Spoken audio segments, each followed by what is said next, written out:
बसंती,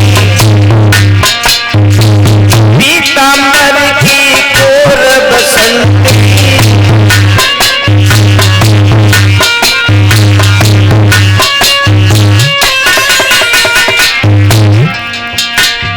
मोरम cut की लटक बसंती, पीतांबर की कोर बसंती, पटमाला की झुकनी बसंती,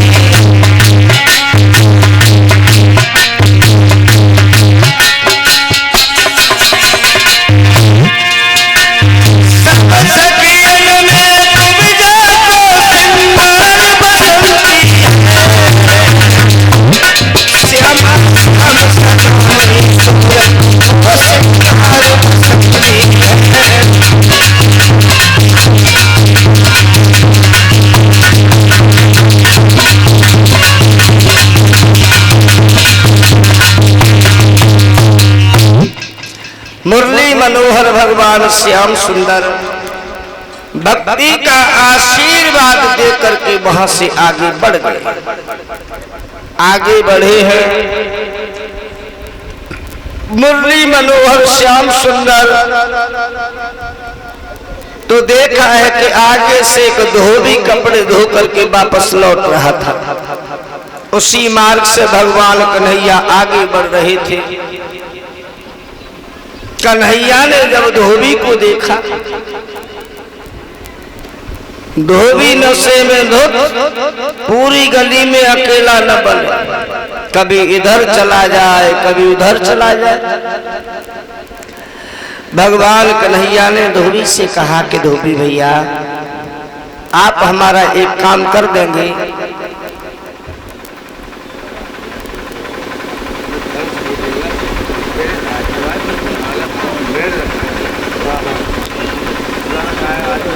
देर में बोलने पर शर्म दे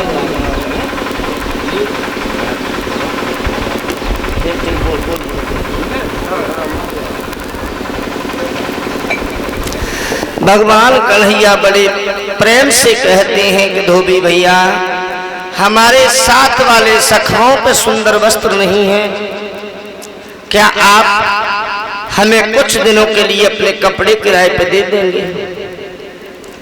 धोबी कहने लगा है कन्हैया,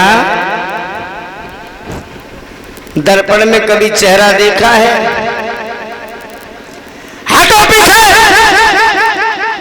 आ गए कपड़े मांगने के लिए। भगवान कन्हैया कहने लगे हैं धोबी भैया, चीख क्यों रहे हो? हम बाबा से कह करके आपको वस्त्रों का किराया दिला देंगे, आप कुछ समय के लिए हमें कपड़े दे दीजिए। धोबी कहने लगा, एक कन्हैया निकल जाओ यहां से। कंस ने तुम्हें देवी पे बल चढ़वाने के लिए बुलाया है।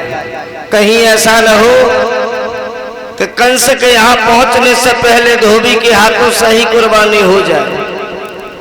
दामा कहने लगा कि कन्हैया, ये लातों के देवता है, बातों से नहीं मानेंगे, तुम हटो पीछे।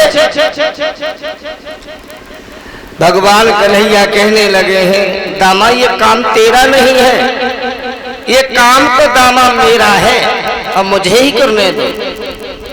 भगवान कन्हैया कहते हैं कि दामा, धोबी भैया, मैं आपसे प्रेम पूर्वक बात कर रहा हूं, तो आप किस तरह से हमसे बात कर रहे हो? धोबी कहने लगा है कि तो क्या तुम्हें हम सिर पे बैठा के घुमाएं? निकल जा कन्हैया। भगवान कन्हैया क्रोध में आकर के कहते हैं,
वो नहीं जवाब बोला है कन्हैया, सीखो ना।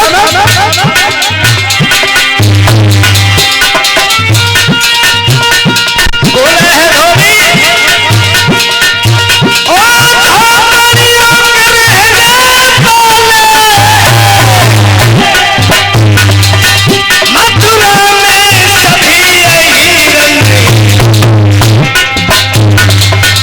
यहाँ साल न तेरी चली पाएगी, नक बाबा की जागीर नहीं।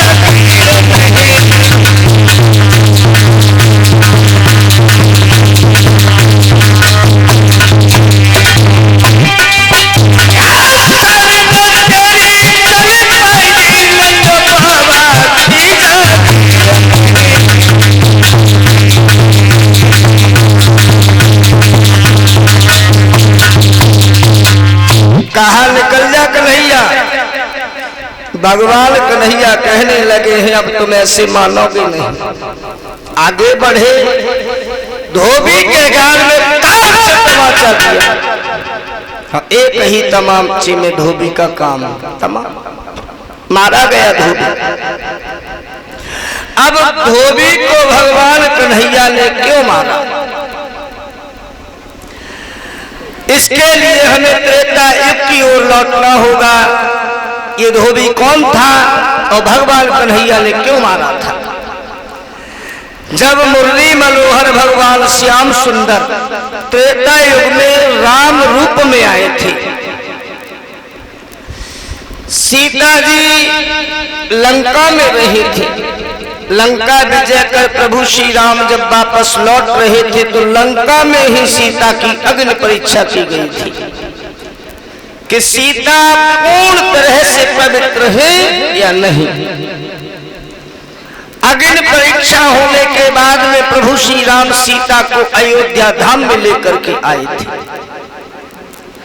लेकिन प्रभु श्री राम ने कहा था कि सीता जी लंका में रह करके आई हैं। गुप्तचरों से कहा कि नगर में पता करते रहना कि सीता के चरित्र पर कोई अंगुली तो नहीं उठा रहा।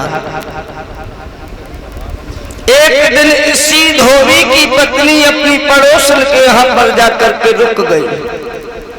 सुबह लौट करके आई तो इसी धोबी ने अपनी पत्नी की पिटाई की और कहा कि सुन, तुझे क्या ये लगता है कि अयोध्या में सब राम ही है?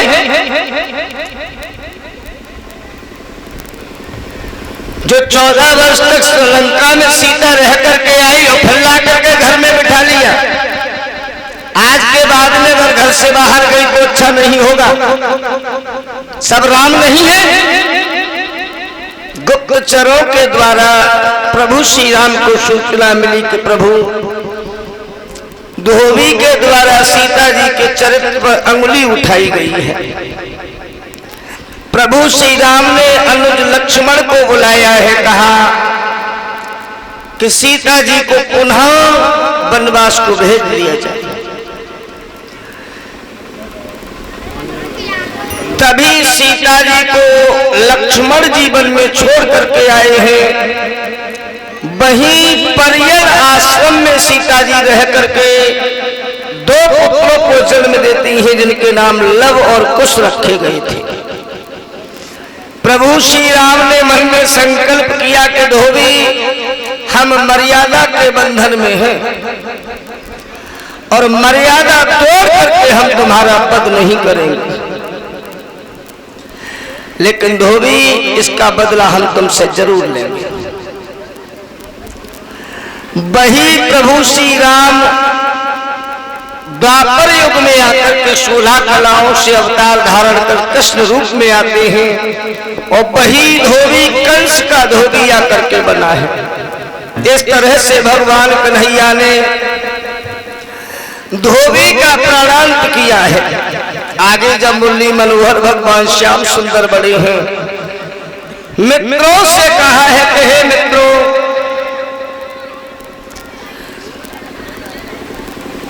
मामा का वध करने से पहले हमारा प्रथम कर्तव्य है कि जो मामा का धनुष रखा हुआ है उसे भंग करना होगा। मुरली मनोहर भगवान श्याम सुंदर मित्रों को सावधान कर रंगभूमि की ओर गए हैं, जहां 18 तार लंबा धनुष रखा हुआ था।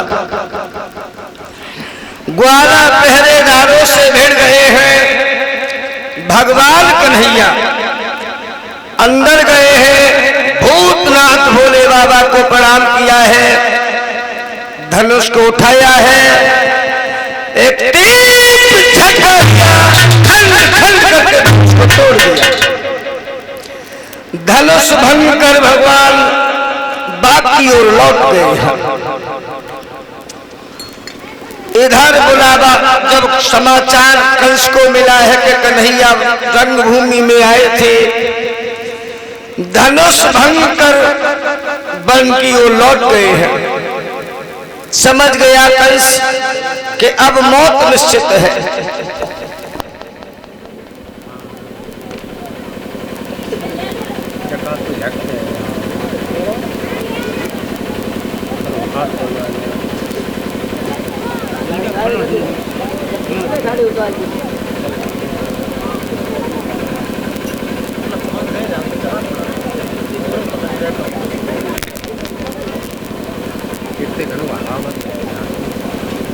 समझ गया है कंस के अब मौत निश्चित है। अंग रक्षकों को बुलाया है, कहा कल मल्ल युद्ध के लिए तैयार रहना। कन्हैया और बलराम के लिए कोवलिया पीड़ हाथी को मदमस्त कर रंगभूमि के प्रथम दरवाजे पर खड़ा कर दो। पहले हाथी के द्वारा कुचलवा करके कन्हैया को मरवा देना, फिर जीवित बचता है। पहलवानों को आदेश दिया है खेल ही खेल में कन्हैया और बलराम का वध करना है। फिर भी अगर जीवित बचा तो कल हमारा और उसका काल रूप संग्राम रंगभूमि में होगा। सारा प्रबंध कर दिया है।